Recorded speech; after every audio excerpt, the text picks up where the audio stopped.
दुर्गा भाभी एक साहसी अविस्मरणीय क्रांतिकारी। दोस्तों, इनकलाबी सलाम। हमारे देश के स्वाधीनता आंदोलन ने लाखों क्रांतिकारियों को जन्म दिया। भगत सिंह, राजगुरु, सुखदेव, चंद्रशेखर आजाद, भगवती चरण वोहरा आदि क्रांतिकारियों को पढ़ते हुए हम एक नाम कई दफा सुनते हैं। वह नाम है दुर्गा भाभी। वह एक प्रमुख घटना जिसका बार बार जिक्र मिलता है। भगत सिंह व उनके साथियों द्वारा सॉन्डर्स की हत्या के बाद जब उन्हें ब्रिटिश साम्राज्यवाद के जल्लाद खोज रहे थे, ऐसे मौके पर भगत सिंह व साथियों को पनाह देना, मदद करना बेहद खतरनाक और जानलेवा काम था।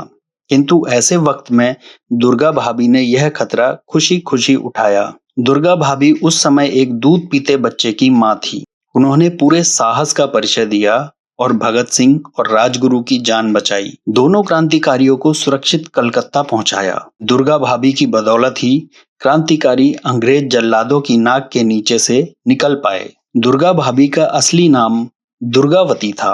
वह भगवती चरण वोहरा की पत्नी थी। तमाम क्रांतिकारी गतिविधियों की योजना बनाने और छुपने के लिए कई क्रांतिकारी इनके घर में आते थे, जहां इन्हें पूरा सम्मान और दुलार मिलता था। क्रांतिकारी साथी प्रेम व सम्मान से इन्हें दुर्गा भाभी बुलाया करते थे और इसी कारण दुर्गा भाभी नाम इतिहास में अपने अर्थ में दर्ज हो गया। दुर्गा भाभी का जन्म 7 अक्टूबर 1902 को शहजादपुर गांव, अब कौशाम्बी जिला, उत्तर प्रदेश में हुआ था। इनके पिता बांके बिहारी, जो इलाहाबाद कलेक्ट्रेट में नाजिर थे। लाहौर के भगवती चरण वोहरा से दुर्गा भाभी का विवाह हुआ। भगवती चरण वोहरा का परिवार भी एक संपन्न परिवार था। भगवती चरण वोहरा के पिता रेलवे के ऊंचे पद पर थे। अंग्रेजों ने उन्हें राय साहब का खिताब दिया था। संपन्न परिवार के होने के बावजूद पति और पत्नी दोनों ही भारत की गुलामी से नफरत करते थे।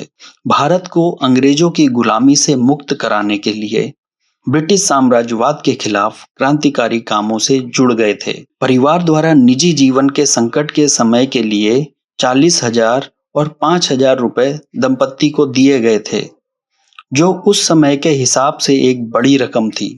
उन्होंने यह रकम देश की आजादी के आंदोलन में लगा दी। भगवती चरण वोहरा व भगत सिंह ने नौजवान भारत सभा का प्रारूप बनाया। वोहरा संगठन में राजनीतिक तौर पर प्रखर बुद्धि के व्यक्तियों में माने जाते थे और वे बम बनाने में भी माहिर माने जाते थे। 1920 से ही दुर्गा भाभी नौजवान भारत सभा की सदस्य रही और संगठन द्वारा दी गई जिम्मेदारियों को पूरे उत्साह व कुशलता से निभाती रही। दुर्गा भाभी एक मजबूत सहयोगी के तौर पर हमेशा भगवती चरण वोहरा और क्रांतिकारी आंदोलन के साथ खड़ी रहीं।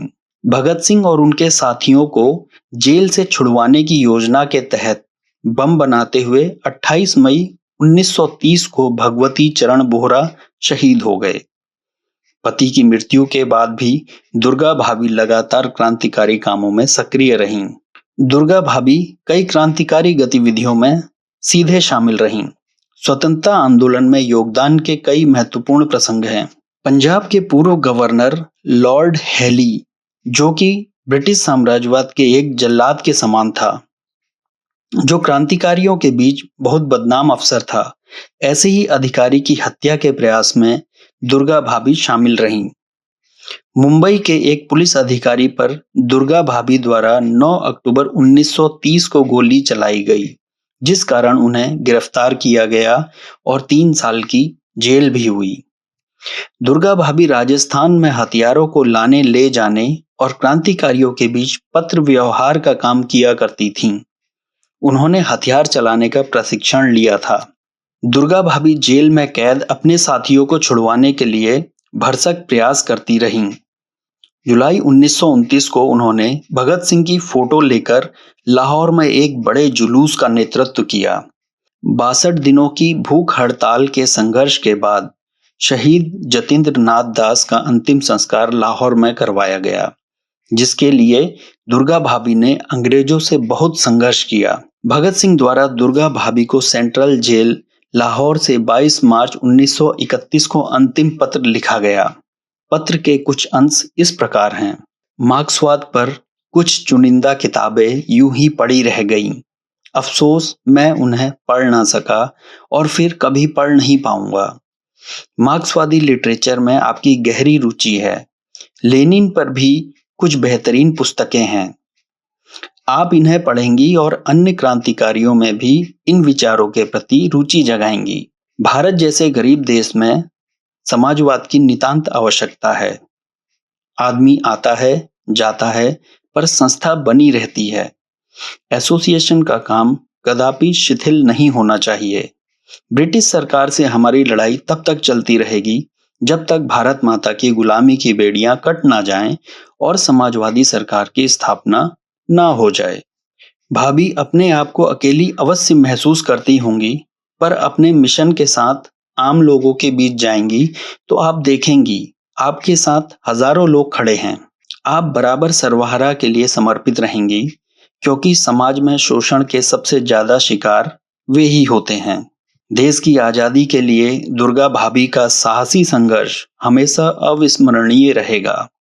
बिना ऐसे साहसी क्रांतिकारियों के शायद कभी भी देश आजाद ना हो पाता और हम गुलाम बने रहते। 1940 में दुर्गा भाभी ने लखनऊ में पहला मोंटेसरी स्कूल खोला।